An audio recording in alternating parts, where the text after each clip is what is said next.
So let's talk about the pros of paid information. So there's information that you got to pay for. So what are the pros of this? Typically you can expect higher quality and accuracy. So paid information is often more reliable with content that's curated, peer reviewed, and fact checked by professionals. So people who are charging you for information, typically, this is not true in all cases, but typically these people are professionals in that industry, or at least they should be. And they have done their due diligence and their Googles and all this other stuff to make sure that the information that they're delivering is accurate, because essentially you're paying for that accuracy instead of you going out there freestyling on your own trying to figure out what's what versus what's what over here. Another thing, you have exclusive and specialized content. So paid platforms, they often provide access to proprietary data, exclusive research, and specialized insights that aren't freely available. So once again, you are paying an expert to give you the edge, the nitty gritty, the granular stuff that he or she is not going to put out there for the free, because ultimately these people, in my opinion, they should be rewarded for their expertise, especially if these people have the education, certification, experience, and whatever to demand that they should be financially rewarded for sharing their knowledge to help you out. And hopefully by them sharing this knowledge, that will kind of help fast track you faster than somebody who chose to do it on their own for the free. Another thing, you have comprehensive coverage when it comes to the pros of paid information. Paid sources typically offer more in-depth and detailed analysis of topics, which is valuable for deep learning and understanding. Once again, if you are paying professionals, typically they know a little something more, or have a deeper understanding of a certain subject or topic than what you are going to get from a free resource. So everybody can go out there and take a A+ certification class, watch free videos online. But once again, how many of you can actually reach out and contact the content creator to ask them some nitty gritty details, or set up some one-on-one time with this person so that they can really break things down to you and explain it from the perspective of somebody who's been doing this for a very long time? You have personalization.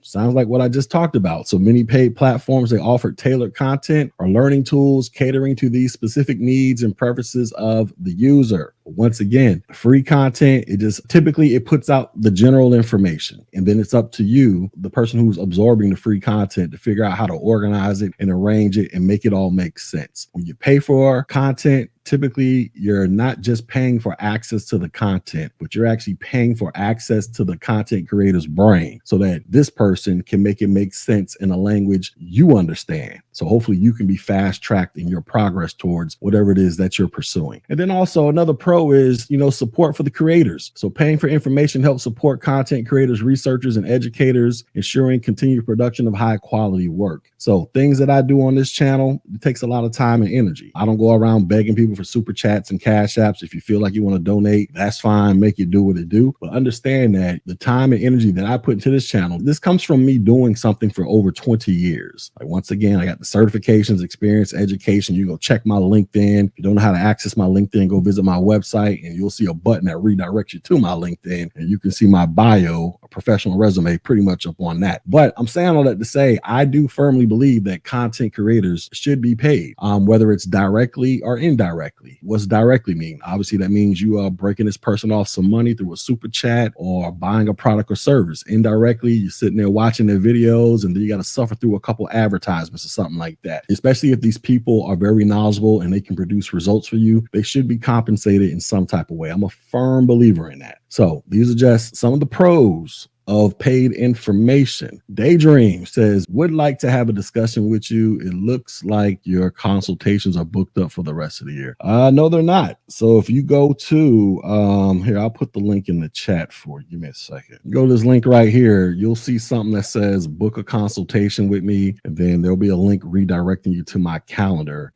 And for at least for the rest of this month, I have openings. So go visit that link if you want to book a one-on-one with me, and we'll get you right out in these streets. All right. All right. Let's talk about the cons of paid information. So there is a cost barrier associated with it. Obviously, not everyone can afford to pay for information, and this limits access for individuals from lower income backgrounds. So that is a con. It kind of is what it is. People are going to charge what they feel they're worth, and If you don't think you can afford their services, then you're under no obligation to pay for their product or services. It just is what it is. Why people charge what they charge, there's a myriad of reasons that goes into that. You as a consumer, you have the right to either pay for the product or not pay for the product. There are paywalls, so important and valuable content might be locked behind paywalls, restricting access only to those who can afford it, potentially creating an information gap. So once again, you don't have to pay for the content if it's behind a paywall, but if you can afford it, then and you feel like you're going to extract some type of benefit from it, then it may be in your best interest to pay for the content or pay for whatever it is that you're paying for. And also keep in mind, once again, I am a firm believer that those who create products, services, content, or whatever, I firmly believe they should be compensated for the stuff that they do, especially if the stuff that they do can provide a tangible benefit for you, the consumer. Another con of paid information is it is not always superior. So paying for information doesn't always guarantee higher quality. Some paid content can be biased or poorly researched, just like free resources. So once again, yes, this is a matter of you get what you pay for. Obviously, we want to lean more on the side that if you pay for something, it is of higher quality, but that is not always true. Matter of fact, I was just listening to somebody talk about the Range Rover, the little Range Rovers that everybody's driving around in these days. And one guy, he was on here talking about how, on a YouTube video, talking about how he was going to the dealership. He was interested in buying a Range Rover, and the person at the dealership talked him out of buying a Range Rover because he was essentially saying, yeah, it looks like a nice truck, but they have a lot of issues and a lot of problems in comparison to other vehicles of that class. Anyways, just because something looks good is not always a guarantee. Now, how do you distinguish between it? Well, oftentimes you have to check the reviews from people, right? Check their credentials, pull their so-called Carfax report. Have they actually helped people in the past? Are there reviews? Have people given them praise and props for it? If there's a true track record of that happening, then the chances of whatever product you're paying for is probably going to be thorough and it's probably going to be good for you. That's just the way things kind of go. You also have subscription fatigue. So many platforms operate on a subscription model, which can lead to accumulating costs if you're paying for multiple sources. So, here on YouTube, everybody has channel memberships. You factor that in with your Netflix memberships and, all these other memberships that we're paying for that we don't think about. This stuff can turn into some hefty money if you're not careful in watching,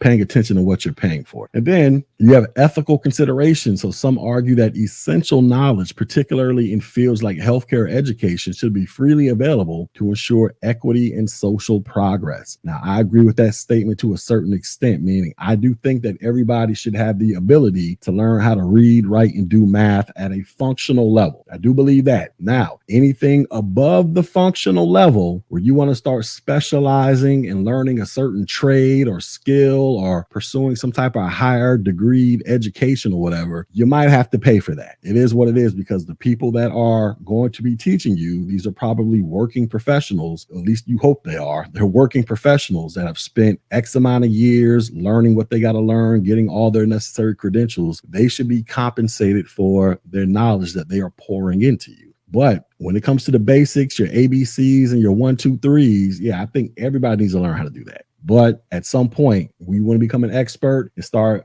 trying to capitalize and make the big bucks in your life, I think you need to pay for that. And that's just my personal opinion. And I'm pretty much not changing that. So anyways, that's my slideshow, y'all. The pros and cons of paid information, free information versus paid information. To quickly surmise this, all free information isn't bad. Typically what happens with free information is you typically get surface level content. And that's not true in all cases, but you'll normally get surface level content. And oftentimes you got to go through and kind of organize and put this stuff together on your own to make it make sense. That's typically what happens, especially with a lot of IT certifications. When it comes to paid information, when it comes to IT certifications, typically you get information that should be well organized and structured with some type of clear path of getting from point A to point B to help you get certified and or get a job or whatever the service the content creator is proposing to you. All right. So that's typically the difference, because with the free stuff, yes, you can go watch other content creators on YouTube who got A+ classes, because y'all know I got mine behind a $10 paywall. And people are like, why do you got yours behind a $10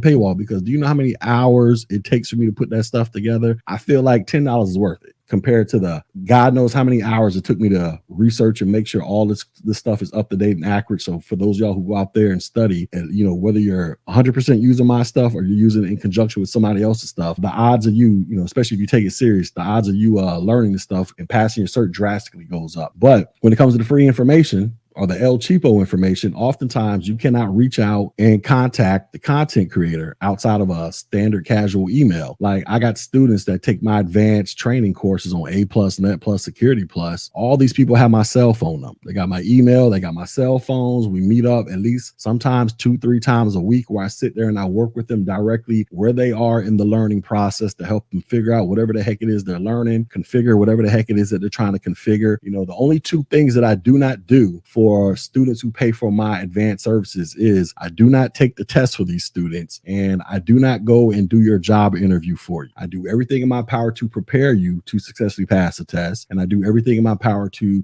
go in there and have a hopefully successful job interview. But if you think you're going to get that level of service from me because you watch my free IT fundamentals course, I just don't want you to be disappointed when you send me an email asking me to draft up a resume for you, and then I don't really respond back because it's like, you know, you're asking for too much. You understand what I'm saying? But anyways, I just want to put that out there. Now, ultimately, it's up to you, the person who consumes the content, the person who's trying to get certified. You have to make the best decision for your learning needs and ultimately what fits into your budget. Whether you want to rock out with the free stuff, the El Cheapo stuff, the paid stuff, that's totally up to you, because at the end of the day, you're the one that has to go sit down and take that test. You're the one that has to go in there and pass that job interview. So you have to do what's best for you. And if the free stuff is better for you, more power to you. And, you know, I wish you the best. If paid stuff is best for you, same thing, more power to you. And I wish you the best. So I just wanted to share that with everybody. Like I said, I had a couple comments on this. Like I said, it's nothing too crazy, but, you know, some people feel like it's gatekeeping. I don't really view it as gatekeeping. I view it as people who are experts in their field, documented experts in terms of education, certification, credentials, experience. I firmly believe that people should be rewarded for sharing their knowledge if they choose to charge a price for it. Now, if they choose to give it away for free, that's fine on them. But if they choose to charge you for it, and this is knowledge that can be proven to help somebody, I think that they should be rewarded for it and go pay them whatever they say they're worth, assuming you think they're worth what they charge. That's my personal feels on that.